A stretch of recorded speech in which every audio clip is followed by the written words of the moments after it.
Nouvelle réglementation, dispositif anti-spoofing pour lutter contre les arnaques téléphoniques, affaire de cyberespionnage impliquant des hackers nord-coréens. C'est parti pour notre grand rendez-vous cyber dans Smartech avec Nicolas Arpagian. Bonjour. Bonjour Delphine. Et expert cyber, ça va sans dire, vice-président du cabinet de conseil Edmine Partners. Vous êtes aussi enseignant à l'École nationale supérieure de la police, à l'École nationale de la magistrature, Sciences Po Saint-Germain, l'Université polytechnique de Mohamed VI Maroc, enfin je ne sais plus quoi dire. Auteur de très nombreux ouvrages. Le dernier en date ? Il s'appelle Innocence à crédit, sur le commerce de l'innocence, donc totalement amoral. Et à côté de vous, Thomas Hutin, qui dirige l'activité cybersécurité de FTI Consulting en France, avec une grande expérience du cyber dans l'aéronautique, la défense, le secteur public, la finance, l'industrie, transport, l'énergie. Et vous avez notamment participé à la définition de la position et des propositions de l'industrie européenne pour relever les défis de la cybersécurité du transport aérien. D'ailleurs, j'aurais une petite question pour vous en aparté. Très bien, bonjour Delphine. Bonjour. On va commencer avec ces nouvelles réglementations. Qu'est-ce qui va changer là avec Nice 2 et DORA? On peut peut-être commencer par DORA parce que j'en ai pas beaucoup parlé de ce nouveau règlement qui adresse en fait la sécurité des instituts financiers face aux risques numériques. Alors, entrée en vigueur prévue 17 janvier 2025. Ça laisse un petit peu de temps, mais à quoi faut-il s'attendre? Oui, plus tellement de temps, parce qu'effectivement, c'est quand même des chantiers qui sont assez importants.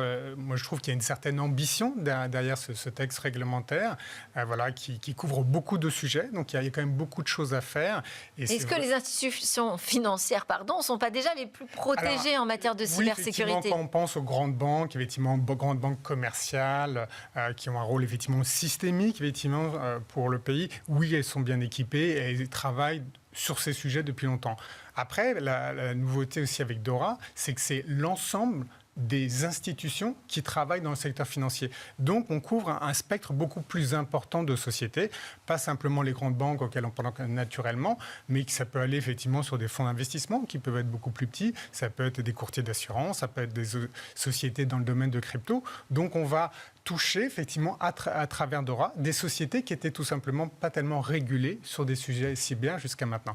Et pour ces sociétés-là... C'est un peu comme Nice 2 en fait, on étend en fait le nombre d'organisations visées par ces réglementations. Et là, sans seuil véritablement, alors on reviendra sur Nice 2, sans seuil véritablement de taille, et donc c'est simplement vous êtes dans le secteur financier. D'accord. Et donc effectivement, vous avez tout un ensemble d'exigences, et donc on peut considérer que pour ces sociétés-là, la marche est assez haute. Autant effectivement quand on avait, il y a des risques opérationnels. Les grandes banques, elles connaissaient ces sujets depuis des années, elles sont préparées, elles ont un certain niveau effectivement de maturité. Autant pour d'autres sociétés, effectivement, elles doivent s'adapter et tout de suite monter au niveau attendu par DORA.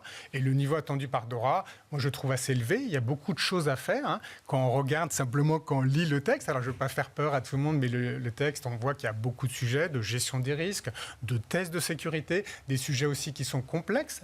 Quand on parle de sous-traitants, il faut intégrer les sous-traitants dans son fonctionnement. Et aujourd'hui, c'est quand même pas mal de choses à faire. Et même les grands établissements qui travaillent depuis un certain nombre d'années sur le sujet ont encore des choses à faire d'ici à la fin de l'année. Donc là, c'est à peu près 100 jours. Demain, ça sera 100 jours effectivement de DORA. Donc il y a quand même beaucoup de choses à faire. Et quand on rencontre les sociétés, généralement, c'est des plans d'action qui sont sur quand même plusieurs mois, avec un certain niveau d'investissement qui est attendu. Donc là, on sait plutôt la dernière ligne, l'accélération pour atteindre cette date de 17 que la marche est haute, donc ça ne va pas être si simple que ça de se mettre en conformité d'ici le mois de janvier. C'est pareil pour Nice 2, on a encore moins de temps, parce que là on attend une transposition alors là, en octobre. On a beaucoup plus de temps parce que c'est la transposition de la loi en droit français, oui. Mais après on aura 3 ans effectivement pour se mettre en conformité. Ouais. Donc effectivement, il y a DORA, c'est le court terme. 17 janvier, c'est fin de l'année. C'est 100 jours, donc c'est très court. Il y a beaucoup de chantiers sécurité. Et quand on regarde ces chantiers, nous, effectivement, chez FTI, quand on fait des assessments pour des sociétés, on fait des analyses d'écart. Souvent, il y a une quinzaine, une vingtaine de chantiers à réaliser. Et ces chantiers, on ne peut pas les faire tous en parallèle parce que c'est compliqué. Et les ressources, effectivement, internes, externes, sont certainement pas suffisantes. Donc, Nicolas, est-ce qu'on va avoir, je ne sais pas, on va être débordé sous les normes, on va avoir au contraire un super élan dans la cyber, tout le monde va être très très bien protégé, on va voir chuter les escroqueries. Le principe de cette réglementation, c'est de penser en écosystème. C'est-à-dire que jusqu'à présent, c'était des entités isolées qui étaient protégées. Et là, en fait, avec Nice 2, avec DORA, on pense à un écosystème, des entreprises qui sont interconnectées, avec des comparatifs de systèmes qui sont dans des entités plus petites, qui vont avoir les technologies qu'on va retrouver chez les plus grands, et qui donc pourraient être exposés à des attaques qui, à l'origine, visaient seulement les structures de taille conséquente. Et puis, c'est surtout de dire, on va faire en sorte que notre économie numérisée et hyper connectée soit la plus robuste possible. Et pour cela, il faut de la réglementation. Pourquoi ? Parce qu'elle va fixer des obligations, des dates d'entrée en vigueur, de mise en application et éventuellement un régime de responsabilité et potentiellement de sanctions. Et c'est ces trois conditions, ou trois composantes qui vont faire effectivement qu'on a cet agenda qui se met en place. Alors évidemment, il est contraignant. Pourquoi ? Parce qu'il faut des femmes, des hommes à la tête bien faite pour pouvoir faire les travaux. Et puis en plus, il faut opérer sur les infrastructures. C'est-à-dire, en fait, pendant le spectacle continue, pendant que les travaux doivent avoir lieu. Et donc, évidemment, ça oblige à consacrer des moyens techniques, humains, financiers pour conduire à ces dispositifs-là. Donc on a des échéances. Alors il s'avère que Nice 2, on attend la loi française, puisque donc, le principe des directives, c'est que l'Union européenne établit des objectifs un peu, alors pas théoriques, mais qui sont en tout cas qui sont assez larges. Et ensuite le comment. Et le comment, il est établi par des lois nationales de transposition. On a aujourd'hui 4 États qui ont procédé à la publication de leur loi nationale.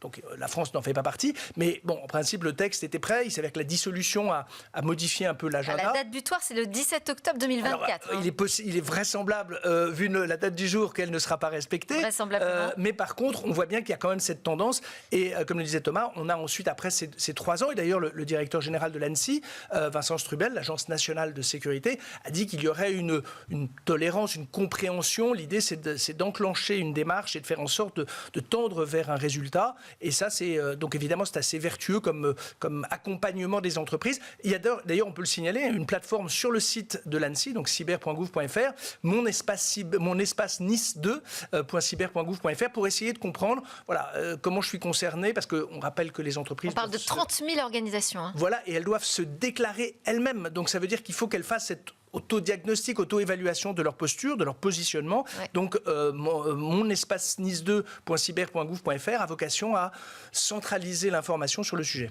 Et on parlait du niveau de préparation, mais il y a aussi le niveau d'investissement qui va être nécessaire. Hein, tout à fait. C'est pour ça qu'à mon avis, il faut anticiper, parce que c'est vrai que c'est des investissements avec des ressources, avec des personnes, c'est des investissements financiers. Et donc, c'est important de lisser ces investissements dans le temps. Si on arrive au dernier moment, c'est sûr que ça sera une sorte de bosse budgétaire qui sera difficile effectivement à avaler. Donc je pense que c'est la préparation, l'anticipation.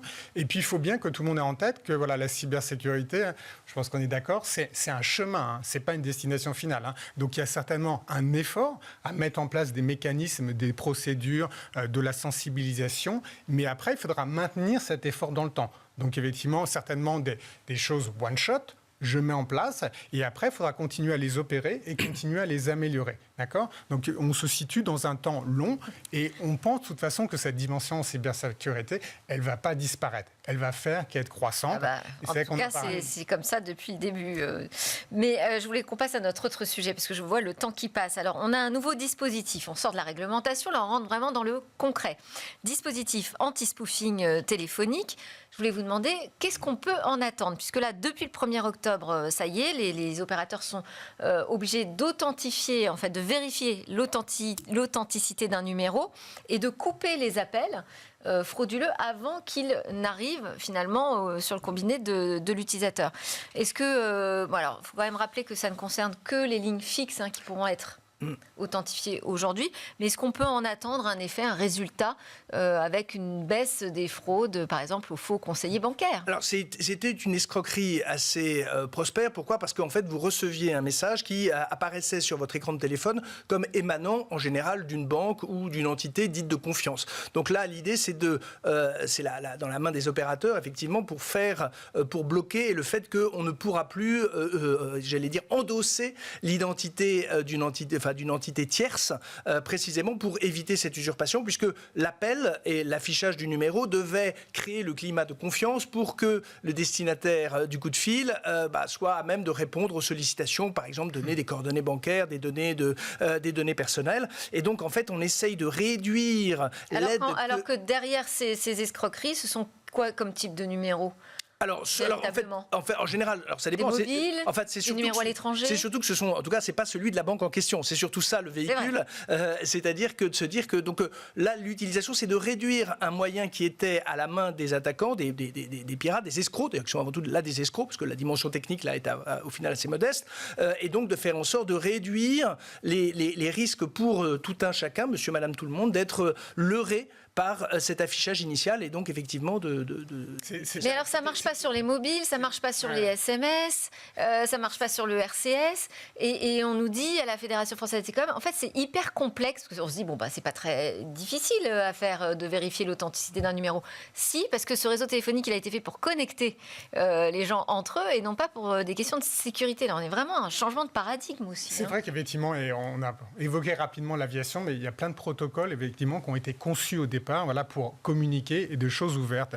Et ces besoins de sécurité sont nouveaux, ils ne sont pas conçus nativement. Ouais. Et donc, ajouter de la sécurité sur ces systèmes, c'est assez complexe. Il y a beaucoup d'opérateurs, il y a effectivement beaucoup de sociétés qui sont concernées et mettre en place un dispositif qui fonctionne pour tout le monde, c'est complexe. Donc on va avoir une arrivée effectivement progressive, mais pour avoir un dispositif qui fonctionne partout, effectivement, c'est compliqué. Et il faut imaginer que c'est ce qu'explique Nicolas, c'était un outil de l'attaquant. Donc on va priver l'attaquant de cet outil. Ouais, ils vont en trouver un autre. Ils vont en trouver un autre. C'est pour ça qu'effectivement, c'est aussi le message à faire passer, de dire, oui, ça ne sera pas la réponse absolue, puisque l'attaquant... C'est pas le filtre anti-arnaque à toute épreuve. En tout cas, l'éducation, c'est-à-dire qu'on ne répond pas à des sollicitations d'un appel téléphonique d'un banquier, ou d'un prétendu banquier. C'est aussi une des ripostes et de mesures de protection qui est très humaine, mais qui permet de se prémunir contre ce type de sollicitation. On termine avec une l'affaire de cyberespionnage avec des hackers nord-coréens impliqués. C'est Mendiant qui les traquait depuis quelques années. Vous voulez nous raconter cette histoire ? En fait, c'est Mendiant qui les a documentés, en quelque sorte, un mode opératoire depuis plusieurs années, en fait, de personnes qui postulaient à des emplois, de techniciens, d'informaticiens, souvent des emplois à distance. Et ce qui est intéressant, c'est dans le descriptif de cette affaire, c'est que c'est un concentré de toute la cybercriminalité et de la cyberattaque, c'est-à-dire des personnes qui usurpent des identités, évidemment, même leur localisation géographique, puisqu'ils travaillaient à partir de Russie, de Chine, éventuellement. Donc, évidemment, ce qui n'était pas annoncé, puisqu'ils ciblaient des entreprises occidentale. Deuxième chose, ils étaient dans des fonctions informatiques, donc ça veut dire avec des droits d'accès pour accéder à des données, mais on apprend également qu'ils cumulaient les emplois pour que leurs salaires additionnés les uns aux autres soient reversés aux autorités nord-coréennes et ainsi disposent de devises occidentales. Donc on voit que c'est à la fois des humains qui étaient mis à contribution dans leur savoir-faire, alors pas toujours avec la satisfaction visiblement de leur employeur, si on en croit l'analyse de Mendiant, mais en tout cas d'individus qui vont être à la fois capter du renseignement, ramener de l'argent et puis profiter de l'interconnexion des systèmes pour agir. Ça permet de voir que tout ça est une mécanique très humaine, finalement. Oui, puis effectivement, ça illustre aussi, quand on fait des analyses de risque pour comprendre le contexte des sociétés, ça illustre tout ce qu'on appelle la menace interne, ou insider threat, et de dire, il faut faire attention à ces employés. Donc là, c'était des employés qui travaillent complètement à distance, et la vérification de cet employé est importante, parce que sinon, on ouvre la porte, tout simplement, on donne les clés d'accès, effectivement, et après, c'est très simple de compromettre la société. C'est vrai qu'il y avait un exemple qui était assez flagrant, où dès qu'une personne s'est connectée le premier jour de son arrivée, il y a quasiment automatiquement une attaque informatique qui s'est déclenchée. Donc voilà, ça fait partie des fondamentaux de la cybersécurité et c'est illustré à travers cet exemple. Thomas, j'avais dit que j'avais une petite question en aparté pour vous. On a vu que Air France avait annoncé une signature avec Starlink pour offrir du Wi-Fi dans l'avion de manière aussi confortable qu'à la maison. Ça présente un risque cyber, ça ? Alors, c'est les avionneurs, voilà, dans leur construction, et les compagnies aériennes et les autorités de sécurité aérienne, il y a tout un écosystème, bien sûr, autour de la sûreté de l'aérien, ont pris en compte voilà, ce type voilà, de contexte, d'usage depuis un certain temps.